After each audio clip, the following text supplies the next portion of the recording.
북한군이 우크라이나와 전쟁을 벌이는 러시아에 최소 10,000명 단위의 병력을 파견한 이유로 추측되는 것에는 여러 가지가 있는데요. 가장 많이 꼽히는 건 하나는 외화벌이 등 경제적 이익, 또 하나는 러시아로부터 핵잠수함이나 ICBM 등으로 대표되는 첨단 무기 기술들을 받을 수 있다는 겁니다. 그런데 이러한 김정은의 목적 때문에 그가 원래 생각했던 것보다 훨씬 많은 병력을 파견해야 할지도 모른다는 전망이 나오고 있습니다. 이번 러시아 파병의 폭풍군단과 같은 특수부대 등 북한으로서는 매우 귀중한 전력들도 포함되어 있다는 걸 생각하면 그리 달갑지 않을 건데요. 그렇지만 이 방법이 아니면 북한이 도저히 구할 수 없는 것들을 러시아가 갖고 있기에 북한은 러시아에 그들이 감당할 수 있는 것 이상의 병력을 보낼 수밖에 없을 거라는 분석이 속속 나오고 있습니다. 우리에게 알려진 것보다 훨씬 많을 수 있는 북한군의 목숨이 푸틴에게 저당 잡히게 된 이유를 자세히 알아보겠습니다. 북한군의 러시아 파병이 사실상 공식적으로 확인된 가운데 지난 30일 최선희 북한 외무상이 모스크바에서 세르게이 라브로프 러시아 외무부 장관과 전략적 협의를 한 것으로 알려졌습니다.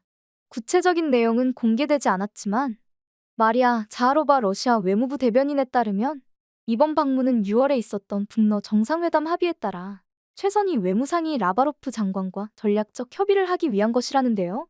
관련 전문가들은 최선희 외무상의 방문을 북한군의 러시아 파병과 관련된 양측의 외교적 대응책을 조율함과 동시에 향후 북한군의 파병 규모 확대 여부를 결정하려는 것으로 추측하고 있습니다.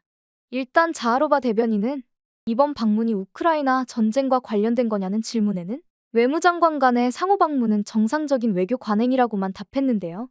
이어 최선희 외무상의 방문은 북러 정상회담 결과와 포괄적 전략적 동반자 관계 조약의 틀에서 국제 문제에 대한 정기적 협의를 목표로 하는 사전에 계획된 것임을 강조했습니다.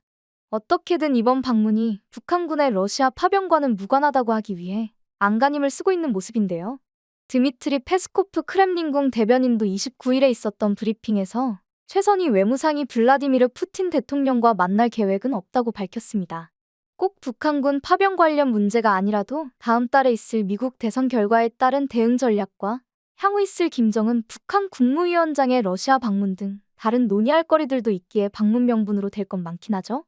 이러한 최선희의 러시아 방문에 대해 태영호 국민의힘 의원 겸 민주평통 사무처장은 28일 자유아시아 방송과의 인터뷰를 통해 러시아의 군을 파병한 대가를 요구하기 위한 것일 거라고 주장했습니다. 태영호 처장은 북한의 관심사는 이 군인들을 대가로 얼마나 많은 외화를 받을 수 있냐다.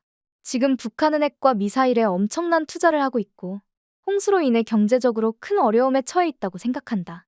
이 때문에 아마도 최선희가 러시아에 많은 돈을 지불하라고 요청했을 수도 있다고 전망했습니다. 우리 국정원 역시 세르게이 쇼이구 러시아 국가안보회의 서기가 지난달 북한을 방문해 파병 절차 논의를 했고 이번에 최선희 외무상이 방문한 것도 파병과 관련해 논의를 하기 위한 것으로 보고 있는데요.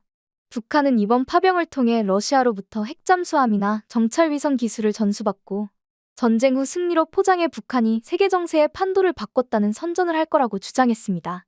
이어 이번 파병과 관련해 제 개인적으로는 북한에 있었을 때 북한 국인들은 다른 나라의 이익을 위해 싸우지 않는다는 교육을 받았기 때문에 충격을 받았다. 그렇기 때문에 북한 외교관들은 놀랄 수도 있고 이 군인들이 전쟁에 파견되어 어린 생명을 희생하는 이유 때문에 약간 화가 났을 것이라고 생각한다고 전했는데요.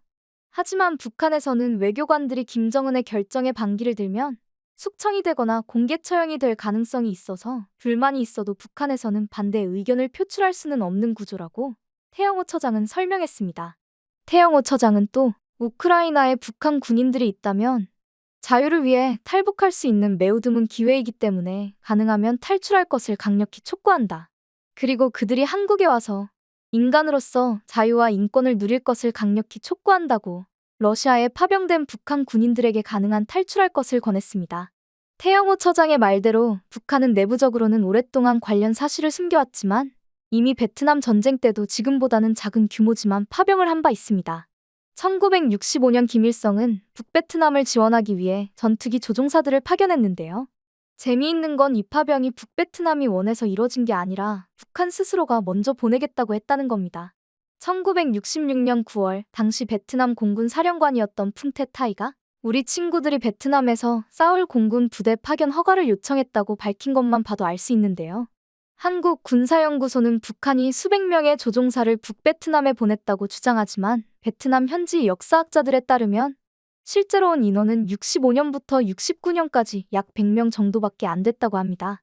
북베트남이 북한의 기술력과 공중전 경험이 부족해 자신들에게 도움이 되지 않을 거라 판단해 북한군이 참전하는 것에 거부감을 느껴서였다는데요. 1964년 11월 호치민 국가주석이 김일성과 회담을 가졌을 때도 북한 병력 파견과 관련해 물자 지원만으로도 충분하다고 했을 정도라네요. 다른 나라도 아니고 무려 미국하고도 싸워야 했음에도 이랬다는 거에서 북한군 역량에 대해 얼마나 신뢰가 없었는지 느껴집니다. 그래도 북한이 자신들 조종사 전투 경험과 소련제 항공기에 대한 적응이 필요하다고 간절히 부탁해 어쩔 수 없이 파병을 받아준 거라고 합니다. 결국 베트남에 파병 온 북한군 조종사들은 예상대로 자주 격추당했고 그로 인해 전투기 손실도 컸다네요. 따라서 그때보다도 북한군의 현대전 역량이 더욱 미비할 것이라고 여겨지는 현재의 러시아 파병 역시 북한의 이해관계에 의해 이뤄진 것일 가능성이 크다고 볼 수 있습니다. 다만 베트남 전쟁 때와 다른 점은 이번에는 러시아 측도 북한군 파병을 어느 정도 필요로 하고 있다는 겁니다. 자국 병력만으로는 더 이상 장기화되어가는 우크라이나 전쟁을 감당하기 어려워져서죠.